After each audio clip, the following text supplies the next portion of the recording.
네, 반갑습니다. 장로님, 제가 하나 좀 부탁을 드릴게요. 토요일 날 프레젠테이션을 다 이제 원화가 만들면은 꼭 검수를 하셔서 예배 때에 착오 없을 수 있도록 그렇게 해주시길 바랍니다. 방송실은 파란색 현수막에다가 거기에다만 맞춰주세요. 제가 움직일 테니까. 우리 좌우옆에 바라보시면서 인사 한번 합시다. 참 잘 오셨습니다. 시작. 네, 참 잘 오셨습니다. 잘 오셨습니다. 이제 추석이 내일로 이제 다가왔습니다. 그리고 이미 어제부터 우리 민족의 대이동이 시작이 되었어요. 그래, 보도에 의하면 파란색 현수막에 맞춰주세요. 보도에 의하면 이번 추석 연휴에 3,645만 명이 고향을 찾아서 떠나간다 그래요. 이동을 한다 그럽니다. 파란색 현수막에다가 맞춰주세요. 네, 그냥 가만 냅두세요. 움직이지 마시고. 그리고 드러머는 밑으로 내려와 주시기를 바랍니다. 위에 계시지 마시고. 이웃나라 중국의 중추절도 마찬가지라 그래요. 중국의 중추절을 맞이하여서 연인원에 29억이랍니다. 연인원 29억 명 이상이 이동할 거라고 이야기를 해요. 한국도 그렇고 이웃나라인 중국도 그렇고 정말 이렇게 고향을 찾아가는 모습을 바라볼 때마다 문자 그대로 귀성전쟁인 것 같습니다. 하지만 여러분 어떠신가요? 오늘 이렇게 집에 이렇게 오신 분도 계시지만은 아무리 이렇게 길이 막히고 또 교통이 이렇게 트래픽 헤비잼 교통 마비 현상이 일어난다고 한다 할지라도 우리의 마음은 찾아가고 싶고 또 찾아가야만 하는 곳이 바로 고향입니다. 드러머는 내려오세요. 만지지 마시고. 드러머 내려오세요. 내려오세요. 여러분 왜 그렇습니까? 왜 우리가 그렇게 길이 막히고 또 교통 정체 현상이 일어나는데도 불구하고 왜 우리가 찾아가야만 하는 것인가요? 그것은 우리가 아무리 길이 막히고 힘이 들어도 집에 가면은 따뜻함이 묻어있기 때문에 그렇습니다. 따뜻하죠. 가정에 가면은 따뜻함이 있습니다. 그래서 러시아의 대문호 가운데에 톨스토이라는 사람도 이런 말을 했어요. 만일 당신이 가정에서 행복을 얻을 수만 없다면은 세상 그 어디에서도 행복을 얻을 수가 없을 것이다. 그런데 현실은 어떻습니까? 오늘날 가정의 위기 시대라고 절감한 만큼 많은 사람들이 가정의 행복을 놓치고 있습니다. 제 상반신만 나오잖아요. 카메라 좀 더 낮춰주시겠어요? 그래서 사람들이 불행합니다. 세상에 다른 게 부족해서 불행한 게 아니라 가정의 행복을 지키지 못해서 불행한 것이에요. 당연히 좀 더 낮춰주세요. 좀 더 낮춰주세요. 더 낮춰주세요. 좀 더 낮춰주세요. 됐어요. 그냥 냅두세요. 만지지 말고. 세상에 다른 게 부족해서 우리가 불행한 게 아니죠. 가정에 가면은 따뜻함이 묻어나야 되는데 그 따뜻함이 없을 때 우리가 불행합니다. 당연히 행복해야 될 가정이 오히려 가족들 간에 상처를 갖다 주고받으면서 어려움을 겪는 가정이 얼마나 많이 있어요. 부모를 학대하고 그리고 갖다 버리는 자식이 있는가 하면은 또 부모가 자식에게 상처를 주고 또 유기하는 그런 부모도 있습니다. 이건 부모지간뿐만이 아니죠. 부부지간도 마찬가지입니다.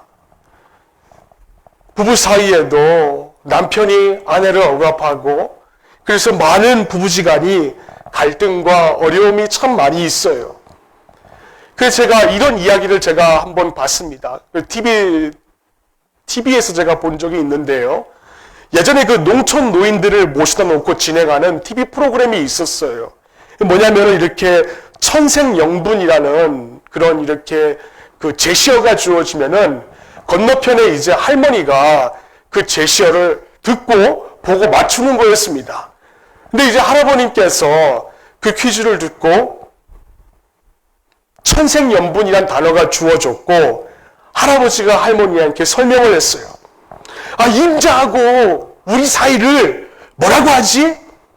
그러자 할머님이 아, 부부! 그러자 그 할아버지가 손사래를 치면서 다시 설명합니다. 아니 그거 말고 네 글자로 말이야. 그래 이제 제작진이 원한 답은 천생연분이라는 단어였는데 그 할머님이 할아버님의 그 설명을 듣고 아, 알겠다. 평생원수. 해프닝이었지만 이 말처럼 살아가면서 또 오순도순 살아가야 될 그 가족들끼리 지지고 볶으면서 원수같이 사는 가정들이 얼마나 많이 있습니까? 여러분, 또 고부간에는 어떤가요? 고부간에는 동서고금을 막론하고 시어머니와 그 며느리 간의 갈등은 집집마다 큰 문제입니다. 특히나 우리 한국 어떻습니까? 우리 한국의 고부 갈등은 전 세계에서 정말 유래를 찾아볼 수 없을 정도로 유명한 전설이 얼마나 많이 있어요. 며느리들은 어떻습니까? 며느리들은 모였다 하면은 시어머니 흉보기 바쁩니다. 또 시어머니들은 나름대로 늘 며느리에게 서운한 것이 참 많은 것 같아요. 그래, 동네 미용실만 가면은 옆집의 어르신이 이번 추석에 아들이 또 며느리가 뭐 진주 반지를 해주었다, 또 뭘 해줬다 하면서 자랑을 하는 바람에 애꿎은 미용실 원장님만 곤혹을 치릅니다. 그래서 다음부터 미용실 원장님께서 그 미용실 에다가 큰 액자를 만들어 놓아서 한켠에 걸어 놓았다고 해요. 그 내용이 뭔가 이겁니다. 며느리전서 13장. 내가 시어머니에게 애교 있는 말로 안부 전화를 할지라도 사랑이 없으면 울리는 괭가리가 되고, 내가 세상 지식과 지혜로 교회 집사가 됐을지라도 시어머니에 대한 사랑이 없으면 아무것도 아니요. 내가 내게 있는 재물로 시어머니에게 용돈을 드려도 그 속에 사랑이 없으면 아무 유익이 없습니다. 사랑은 시어머니가 무리한 요구를 할지라도 참고, 시어머니가 좀 심한 말을 할지라도 온유하며, 남편이 시어머니 옆에서 재롱을 부려도 투기하지 않습니다. 사랑은 시어머니 앞에서 교만하지 않으며, 사랑은 시어머니에게 무례히 행치 않습니다. 이게 며느리전서 13장의 내용이라는 거예요. 자, 왜 이런 말이 생겨났을까요? 우리가 좀 궁금해야 될 부분이 바로 여기에 있습니다. 왜 이런 해악이 담긴 글들이 요즘 이 추석 시즌에 널리 퍼지고 있을까요? 그건 가정이 불행하다라는 거죠. 하나님이 분명히 창조하실 때는 우리의 가정을 아름답게 만들어주셨어요. 오손도손하면서 따뜻함이 묻어난 가정으로 하나님께서 만들어주셨습니다. 근데 창세기 3장의 말씀을 보면은 에덴 동산에 이 마귀가 침투하여서 인간을 타락하고 범죄하도록 유혹했기 때문입니다. 그 결과 어떻습니까?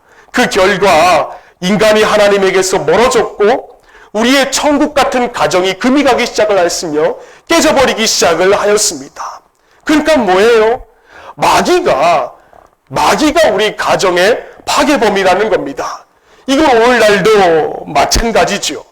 마귀는 호시탐탐 우리의 따뜻한 가정을 차갑게 만들기 위해서 금가게 호시탐탐 기회를 노리고 있다는 거예요. 천국이 되어야 마땅한 우리 가족 공동체를 바꿔놓으려고 기를 쓰고 애를 씁니다. 그러나 바라기는 우리 공동체에 속하여 있는 모든 가정들은 절대로 이런 가정에 금이 가지 않기를 주님의 이름으로 부탁을 드립니다. 그래서 우리 공동체에 속한 모든 가족들은 이런 이야기를 할 수가 있어야 돼요.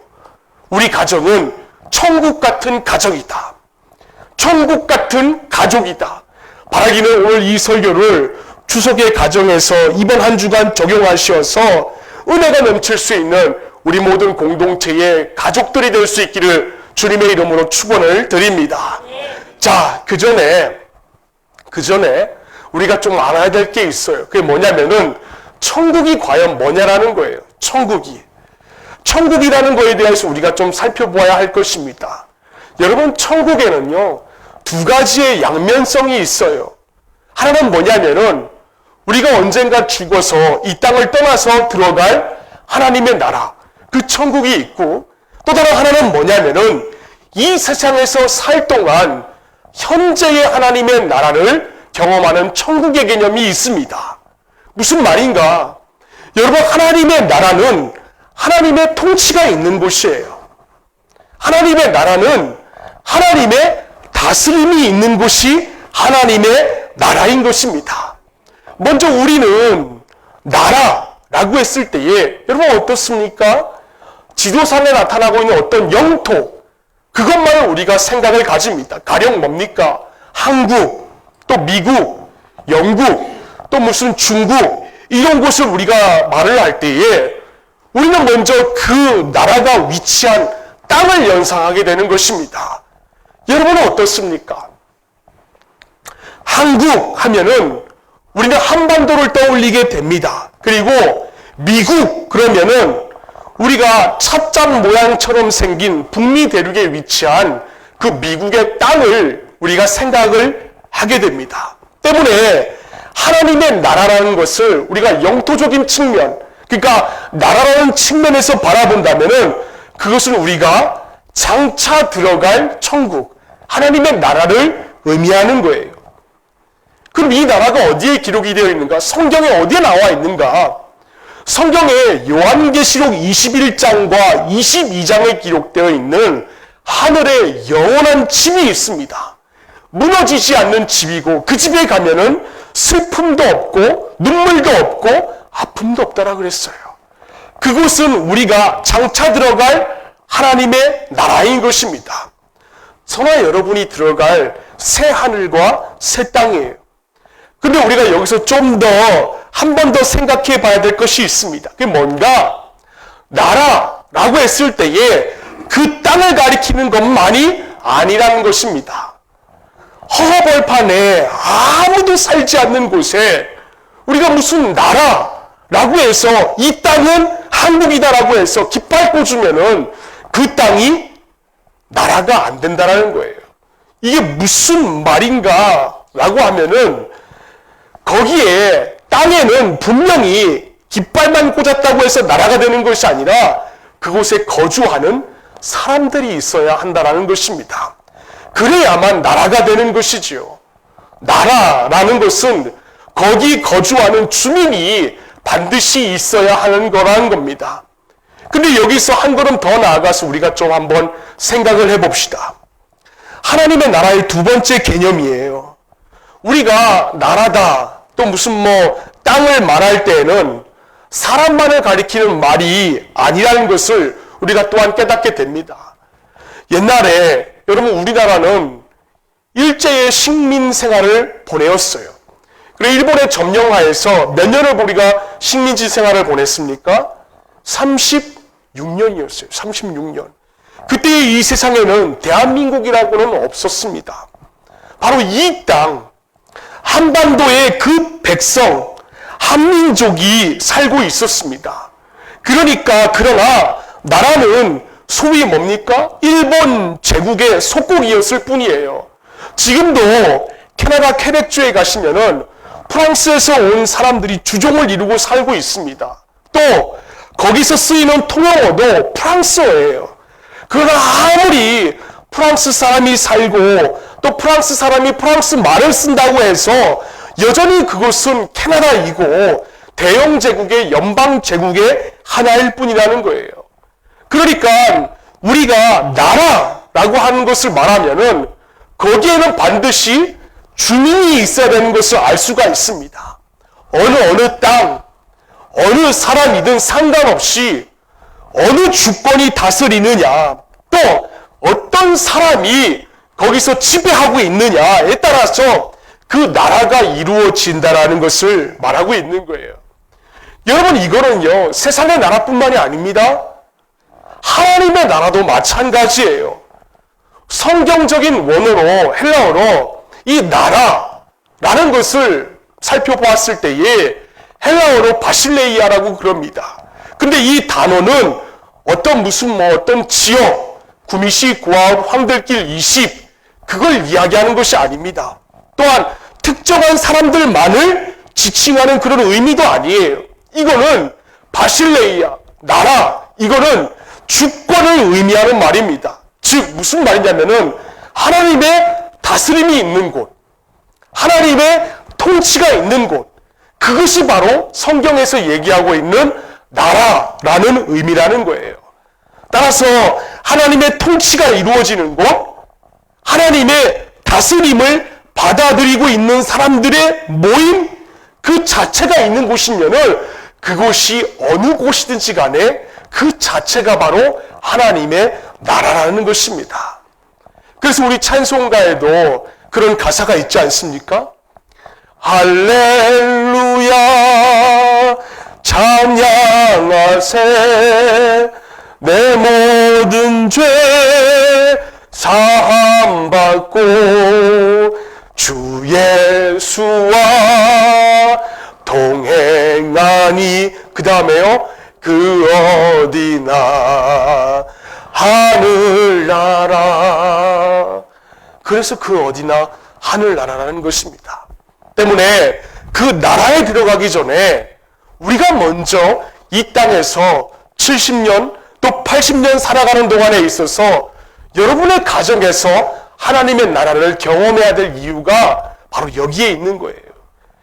그게 바로 우리 안에 임하는 현재의 하나님의 나라라는 것입니다. 그래서 누가복음 17장 20절부터 21절까지 말씀해 보시면 이렇게 나와 있습니다. 우리 한번 읽어볼까요? 시작. 바리새인들이 하나님의 나라가 어느 때에 임하나이까 묻고는 그 다음에 예수께서 대답하여 이르시되 하나님의 나라는 볼 수 있게 임하는 것이 아니오 또 여기 있다 저기 있다고도 못하리니 하나님의 아래는 그 다음 어디에 있다고요? 너희 안에 있느니라. 아멘입니다. 예를 들어서 우리 마음속에 하나님께서 임재하셔서 내 마음과 내 생각을 통치하시면은 내 마음에 하나님의 나라가 임재한다는 것입니다. 이른바 우리 마음 천국이죠. 마음 천국입니다. 또 하나님이 우리 가정에 임재하셔서 우리 모든 가족 구성원들을 다스려 주시고 모든 가족들의 말들과 미움과 그 모든 마음들을 다스리시고 하나님께서 통치하시면은 그 가정에 하나님의 나라가 임재하신 것입니다.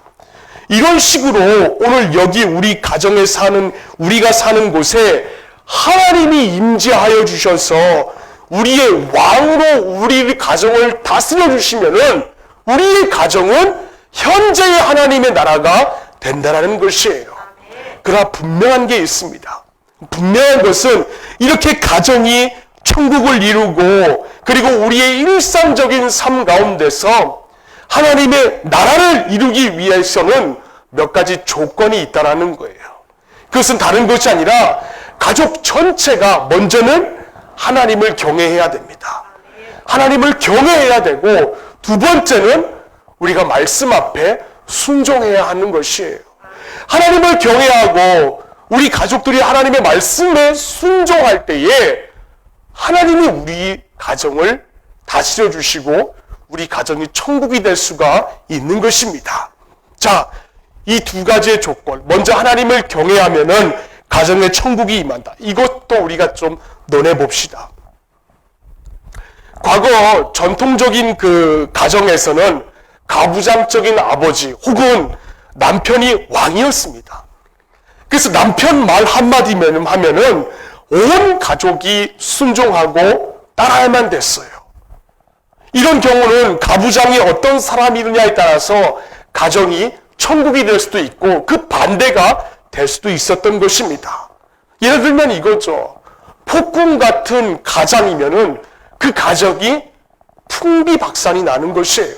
다행히 그 가장이 좋은 가부장이면은 그나마 질서가 잡히고 희락과 화평이 넘쳐나는 가정이 될 수가 있었습니다. 그런데 현대 가정은 어떻습니까? 현대 가정은 이런 질서마저 다 무너지고 말았어요. 어떤 가정은 어머니 혹은 또 아내가 주장을 합니다. 남편이 있음에도 불구하고. 또 어떤 가정은 자식이 우상이 되어서 모든 것을 자식에게만 맞추려고 하는 가정도 있어요. 이럴 경우에 가정의 질서가 와해되고 마는 것입니다. 온 가족이 여름에 돼가지고 이제 피서를 갔습니다. 바닷가로 피서를 갔는데 그 바닷가에 놀러 온 꼬마가 엄마에게 물었어요. 엄마, 수영해도 돼요? 엄마가 말합니다. 물이 너무 깊어서 안 돼. 그래서 꼬마는 엄마를 다시 졸랐어요. 저기 아빠는 수영하고 있는데. 그래서 엄마가 대답을 했습니다. 아빠는 보험에 들었단다.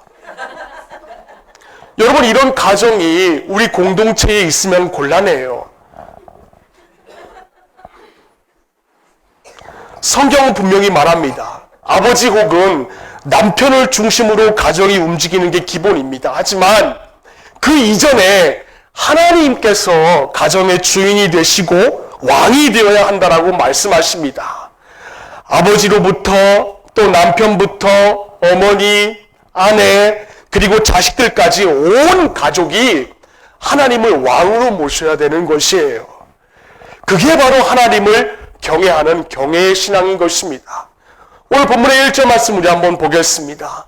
우리 다 함께 한번 읽어볼까요? 시작. 여호와를 경외하며 그의 길을 걷는 자마다 복이 있도다 라고 하였습니다. 여러분, 저 말씀해 보시면 여호와의 길, 하나님의 길이 나옵니다. 그것은 곧 하나님의 말씀을 가리키는 것이에요. 그러니까 하나님을 경외하는 신앙과 말씀 순종을 같은 맥락으로 보고 있다는 것입니다.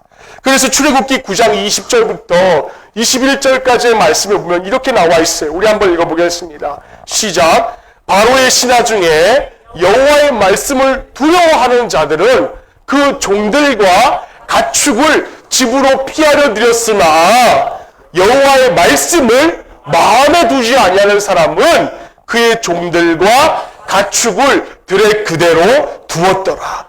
여러분, 저 말씀에서 두려워하다, 20절 말씀에 두려워하다라는 단어는 히브리어로 야레흐라는 단어입니다. 야레흐.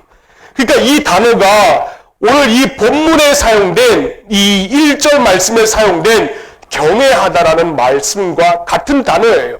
그러니까 경외하다라는 것은 하나님의 어떤 그 권위와 하나님의 어떤 그 거룩함에 대한 두려움을 뜻하는 것입니다. 그런데 놀랍게도 하나님을 안 믿는, 하나님을 믿지 않는 바로의 신하들 가운데에서 한 명이 하나님을 경외하는 사람이 있었다라는 것이에요. 여러분, 이게 어떻게 가능한 일이겠습니까? 출애굽기 9장은 우박 재앙 이전에 여러 정황들을 놓고 볼 때에 하나님의 말씀은 반드시 이루어진다. 그 생각이 그들을, 바로의 신하들을 막 두렵게 한 것입니다. 때문에 경외한다라는 이 말은 유한한 존재가, 피조물이 무한한 존재인 조물주를 그 존재 앞에서 마음을 두려워서 떨게 하는 바로 그 감정인 것이에요. 때문에 출애굽기 9장에 나오는 그 바로의 신하는 하나님을 믿지 않았지만은 하나님을 경외하여서 우박 재앙이 일어나기 전에 하나님이 그것을 경고하였을 때에 그 앞에서 두려워 떠는 바로의 신호가 있었다라는 것이에요. 이게 바로 하나님을 경외하는 신앙인 것입니다. 두 번째 뭐냐면은 하나님을 경외하는 것이 가정의 천국을 이루기 위한 조건이라면은 두 번째는 말씀 앞에 우리가 순종의 자세를 가져야 하는 것입니다. 여러분, 하나님 경외 신앙은 아까도 말씀드렸지만은 하나님의 말씀에 대한 순종과 같은 위치에 있는 것입니다. 말씀 따르다 경외가 따른다. 이건 이루어지지가 않는 것이에요. 도무지 이해할 수 없는 상황에서도 그 뒤에 계신 하나님의 섭리와 하나님의 역사를 온전히 의지함으로 움켜진 그 인생의 손을 우리가 내려놓을 수 있을 때에 우리가 온전한 믿음으로 이어질 수가 있는 것입니다. 여러분, 이것이 하나님과의 관계가 회복된 자들에게 주시는 하나님의 선물인 것이에요. 그러나 하나님이 원하시는 우리 내면의 천국은 여기서 끝나지를 않습니다. 고린도후서 5장 17절부터 18절까지 말씀 우리 한번 읽어봅시다. 시작. 그런즉 누구든지 그리스도 안에 있으면 새로운 피조물이라. 이전 것은 지나갔으니 보라 새 것이 되었다. 그 다음에 모든 것이 하나님께로서 났으며 그가 그리스도로 말미암아 우리를 자기와 화목하게 하시고 또 우리에게 화목하게 하는 직분을 주셨다. 아멘입니다. 여러분, 그리스도로 말미암아 하나님께서는 그리스도로 말미암아 우리를 하나님과 화평하게 만들어 주셨어요. 그러나 여러분 잊지 마시기를 바랍니다. 주님은 그 화목한 데에서 마침점을 찍기를 원치 않으신다는 거예요. 18절 말씀 한번 보세요. 18절 말씀에 밑에서 두 번째 줄 보시면 우리를 자기와 화목하게 하시고 또 우리에게 화목하게 하는 직분을 주셨다라고 하였습니다. 여러분, 저 말씀에서 직분이라는 단어는 디아코니아라는 단어예요. 그러니까 이것은 섬김이라는 뜻을 가지고 있는 단어입니다. 무슨 말이냐? 여기서의 섬김은 어떤 누가 시켜서 섬기는 것이 아니라 능동적이고 자발적인 섬김을 뜻하는 것입니다. 우리가 여기서 어떤 메시지를 들 수 있습니까? 내 안에 하나님의 다스리심과 하나님의 통치하심이 내 안에 임한다면은 또 우리 가정에 하나님의 다스리심과 하나님의 통치하심이 우리 가정에 임한다면은 우리의 상황 가운데 우리는 늘 이웃을 향한 자발적인 섬김이 따를 수밖에는 없다라는 것입니다. 그러나 가정에 불안하고 내 마음이 무너지는 상황 가운데 있다면은 우리는 늘 수동적인 섬김으로 인해서 마음에 불편함이 남을 수밖에는 없는 거예요. 그러니까 무엇을 하나 해도 그럼 쟤는 또 뭘 하나 해도 나는 이거 하는데 그럼 저 사람은 이렇게 되려고 많은 것입니다. 여러분, 제가 제 마음 가운데 하나님의 나라가 다스리지 않고 하나님의 통치가 제 마음에 임재하지 않는데 교회가 무슨 한 명, 두 명 사이즈가 커지고 부흥된다는 게 무슨 소용이 있겠어요? 그거는 바람직한 종의 모습이 결코 아닌 것입니다. 때문에 마가복음 5장 9절, 마태복음 5장 9절 말씀 보면 이렇게 나와 있습니다. 우리 한번 읽어볼까요? 시작. 화평하게 하는 자는 복이 있나니 그들이 하나님의 아들이라 일컬음을 받을 것이요. 여러분, 저나 여러분이 예수 믿는 자다. 저 사람이 정말 예수 믿는 사람이다. 아, 저 청년을 보면은 예수를 믿고 싶어. 그런 마음을 우리가 받게 하기 위해서는 우리가 어떻게 해야 되는가? 화평하게 하는 일을 능동적으로 우리가 해야 한다는 것입니다. 저도 마찬가지고 여러분이 온전한 하나님의 자녀라는 그 평가를 받기 위해서는 화평을 묵상하고 또 그것을 무슨 단어적으로 원어적으로 분석하고 이게 무슨 귀납법적으로 맞나 안 맞나 그걸 하는 것이 아니라는 거예요. 거기에서 벗어나서 우리의 삶 속에서 그 화평을 실천하고 평화를 이루기 위해서 우리가 몸부림을 치고 애써야 한다는 것입니다. 여러분, 이런 측면에서 저나 여러분들이 반성해야 될 것이 많지 않습니까? 물론 저부터 그래요. 오늘날 기독교인들은 자신을 성찰하고 또 이렇게 어떤 감찰하는 면에서 많이 부족할 뿐만이 아니라 산이 아닌 주님은 우리를 향하여서 도심으로 가서 제자 삼으라고 하신 그 명령이 있습니다. 근데 우리가 그 사명도 잊은 채 우리가 살고 있지는 않느냐라는 거예요. 교회가 여러분, 산속에 있는 것이 아닙니다. 교회가 산속에 있는 것이 아니라 구미 지역에서 이렇게 살고 많은 사람들과 부대끼면서 살아가는 이유는 딱 하나예요. 아무리 우리의 삶이 힘들고 아무리 우리의 상황이 힘들더라 할지라도 여러분과 제가 주변 이웃 사람들에게 피스메이커가 되어야 한다는 것입니다. 왜? 하나님이 우리에게 화목하게 하는 직분을 더해주셨기 때문에. 여러분, 가정을 우리가 주장하려고 해요. 가정을, 자녀를 우리 마음대로 하려고 해요. 그리고 마귀와 죄의 지배를 받으면은 우리 가정과 우리 공동체에는 무질서와 혼돈밖에는 남아있지 않는 것입니다. 소위 무슨 집안이 되냐면은 콩가루 집안이 되고 말아요. 콩가루 집안. 그러나 하나님이 왕이 되어주시고 공동체를 다스리기 시작을 하시면은 그 무질서가 질서로 바뀌어지고 그리고 평화가 이루어지기 시작을 하는 것입니다. 하나님이 창조하신 우주를 코스모스라고 부르는데 원래 그 의미는 질서 그리고 조화라는 뜻입니다. 하나님이 창조하시고 하나님이 다스려주니까는 무질서가 질서로 조화로 바뀌어지는 것이에요. 그래서 창조 기록 가운데 보시면은 하나님께서 계속 어떤 것을 창조하시고 반복적으로 사용한 말씀이 뭡니까? 보시기에 좋았더라. 하나님 보시기에 좋았더라.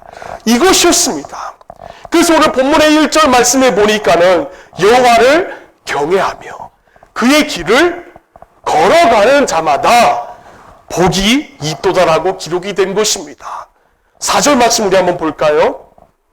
한번 읽어봅시다. 시작. 여호와를 경외하는 자는 이같이 복을 얻으리로다.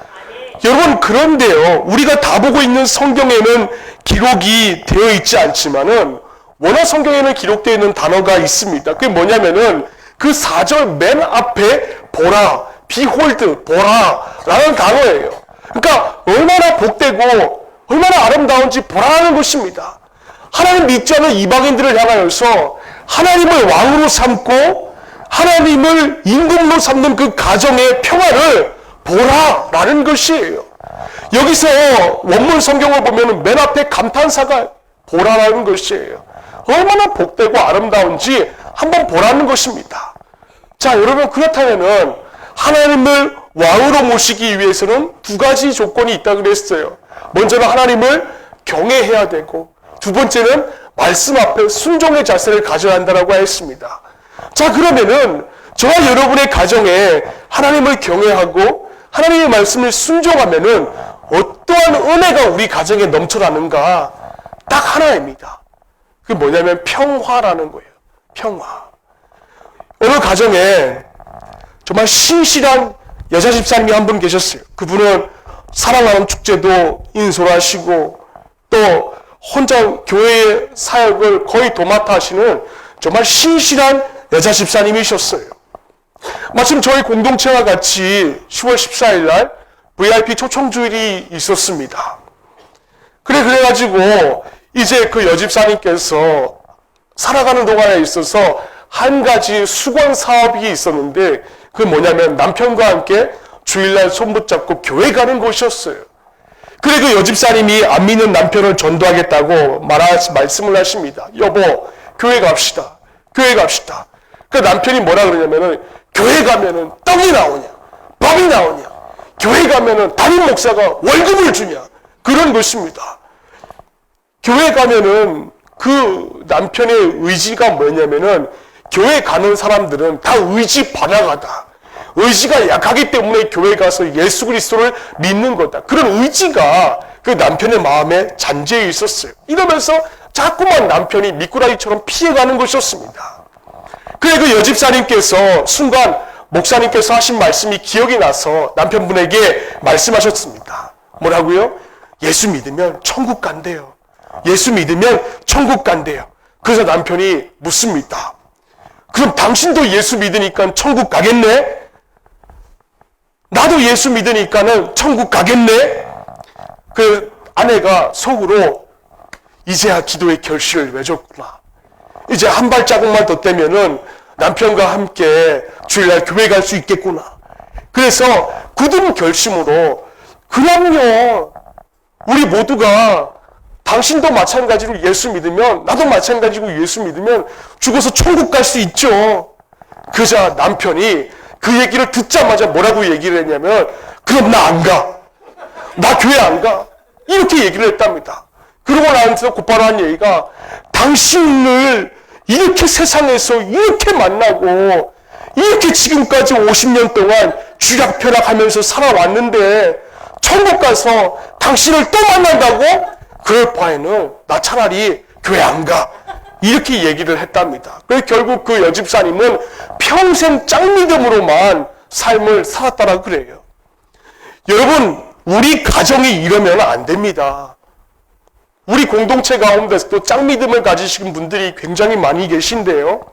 여러분, 이런 분들은요, 남편 바라볼 때에 긍휼의 마음이 좀 있어야 돼요. 제가 이번 주에 숙제를 내드립니다. 짱믿음 가지신 분들은 꼭 댁에 가셔서 이번 주간에 한 번 이상 남편들의 발을 꼭 씻겨주시기를 바랍니다. 여러분, 이건요, 하나님의 명령이에요, 명령. 남편 발을 씻겨주라는 게 하나님의 명령이 아니고 남편을 향한 긍휼의 마음을 가지는 것이 하나님의 명령인 것입니다. 한번 보실까요? 미가서 6장 6절로부터 7절까지 말씀. 우리 한번 읽어봅시다. 시작. 내가 무엇을 가지고 여호와 앞에 나아가 높이 계신 하나님께 경배할까? 내가 불에 태워 바칠 번제물로 1년 된 송아지를 가지고 그 앞에 나아갈까? 또 내가 수천 마리의 수양이나 강물처럼 많은 감람 기름을 가지고 간다면 여호와께서 기뻐하실까? 내 허물과 영혼의 죄를 위하여서 내 몸의 열매인 마다들을 바칠까? 라고 하였습니다. 내가 무엇을 가지고 여호와 앞에 나아가며 높으신 하나님께 경배할까라는 문제 제기를 지금 하고 있는데 그 문제 제기에 대해서 하나님께서 뭐라고 답변을 하시는가? 이렇게 말씀하고 있습니다. 6장 8절 말씀에 보니까 이렇게 나와 있어요. 우리 한번 읽어봅시다. 시작. 사람들아, 여호와께서 선한 것이 무엇인지 너희에게 보이셨다. 그가 너희에게 요구하는 것은 뭡니까? 옳은 일을 행하며 또 한결같은 사랑을 보이고 또 겸손한 마음으로 너희 하나님과 교제하며 사는 것이다. 여러분, 저 말씀에서 한결같은 사랑을 보이시며라는 저 단어는요, 상대방에게 긍휼의 마음을 표현하는 것입니다. 여러분, 하나님이 우리에게 원하시는 것이 뭡니까? 무리하게 무슨 빚을 내서 엄청난 헌금을 내라는 것, 그 하나님 뜻 아닙니다. 하나님이 원하시는 것은 어떤 행위가 아니에요. 하나님과 더불어서 옳은 일을 행하고 상대방을 향한 긍휼의 마음으로 그들을 돌봐주고 하나님과 함께 동행하는 마음의 상태를 하나님이 원하시는 것입니다. 이런 차원에서 본다면은 우리의 가정도 마찬가지입니다. 하지만 이 시대에 요구하는 하나님의 마음을 우리는 가정교회라는 것을 통하여서 알 수가 있어요. 집안의 가장이 가족들을 위해서 헌신하고 또 그 어머니는 어떻습니까? 자녀들을 위하여서 다진 반찬과 따뜻한 밥 한 그릇을 만들어주시는 그 어머니의 마음, 그 총무의 마음이 바로 하나님의 마음인 것입니다. 가장은 자녀들을 위해서 헌신하고 말씀으로 섬기고 또 총무인 어머니는 가원들에게 따뜻한 밥 한 그릇 만들어 주어서 정을 나누고 삶을 나누고 이것이 바로 우리 공동체의 자화상이 되어야 할 것입니다. 그런데 가장이 집에서 밥을 안 먹어요. 남의 집에서 밥을 먹으면은 여러분 그 밑에 있는 자녀들이 그 가장의 어떤 모습을 배우고 자라겠습니까? 이런 차원에서 생각을 해보니까는 시어머니인 나오미와 며느리인 그 룻의 생각이 떠올랐습니다. 나오미가 두 아들을 잃고 비통함에 빠져 있을 때 며느리 룻은 시어머니를 진실로 긍휼히 여기면서 겸손함으로 더 섬겼어요. 그 마음이 룻으로 하여금 고향 땅 모압을 떠나서 베들레헴으로 가게 만든 동력이 된 것입니다. 우리가 하나님의 명령을 받고도 또 우리 가원들에 대한 긍휼의 마음을 회복하고 연약한 이웃을 돌보며 그 베풀 때에 바로 하나님의 평화가 우리의 마음과 생각을 지켜주시는 것입니다. 여러분 50대 남편이 늦은 시간까지 직장 생활하고 있다가 그 늦깎이 학생 만학도가 된다면은 그 얼마나 불쌍해요. 또 카센터에서 아무리 술을 마시고 힘들게 한다고 해도 가족을 위해서 기름때를 묻혀가면서 그 손을 볼 때마다 얼마나 불쌍합니까? 또 나는 그 남편이 뭐 반일을 하러 가고 나를 자신을 내 얘기를 들어주지도 않는다라고 해도 가족들을 위해서 지금까지 55년의 평생 동안 헌신하면서 살아온 그 남편들을 바라볼 때에 얼마나 불쌍해요. 때문에 장점을 찾기가 좀 어려워도 여러분 수고하고 애쓰면은 남편의 장점을 찾을 수가 있어요. 그동안 내가 잘 몰랐는데 당신에게 좋은 점이 있었군요. 제가 교회에 다니면서 은혜를 받고 나니까는 영의 눈이 활짝 띄어져가지고 당신을 보니까 얼굴도 얼마나 잘생겼는지 손도 얼마나 잘생겼는지 쏟아내는 말마다 얼마나 은혜스러운지 몰라요. 여러분 이런 칭찬 한 번만 해봐 주세요. 그러면은 가족의 분위기가 확 바뀌어질 것입니다. 부실한 아내도 마찬가지예요. 부실한 아내. 부실한 애들도 마찬가지입니다. 저도 아이들 바라볼 때마다 참 모자란 것 투성이에요. 그리고 아내도 마찬가지입니다. 아내는 저와는 정반대로 행동이 좀 느려요. 하지만 장점을 찾아서 제가 칭찬해 보려고 합니다. 아, 당신 진짜 최고야. 당신 진짜 최고야. 제가 그 방법을 얼마 전에 깨닫게 되었어요. 이 땅의 모든 부모들은 자녀 앞에서 아부왕이 되어야 되는 것입니다. 아부왕이 되었어요. 손바닥 아무리 비비면서 여러분 직장 상사에게 아무리 아부해봤자 그거요 별로 득되는 거 없습니다. 그러나 자녀는 내 노후의 안전보장이에요. 때문에 열심히 아부해야 됩니다. 못생겨도 이쁘다. 이젠 저도 아이들에게 아부를 하기 시작을 했습니다. 외국에 가서도 아빠 갔다 올게. 아빠 없는 동안 네가 집안의 가장이야. 엄마 잘 도와주고 금요일에 보자. 제가 문자를 보내었어요. 그랬더니 예 아버지 안녕히 갔다 오세요. 라는 문자가 왔어요. 얼마나 저는 닭살 돋는 멘트였고 처음 해보는 멘트였습니다. 여러분 그런데 이것이요 인격을 가진 인간의 특징이에요. 때문에 우리 이번 추석 한 주간 동안 좀 이렇게 살아봅시다. 아내는 남편을 긍휼히 여겨주시고 또 당신이 최고야. 말씀 한마디면은 남편이 기가 삽니다. 우리 한번 해봐 주실까요? 당신이 최고야. 옆에 바라보시면서.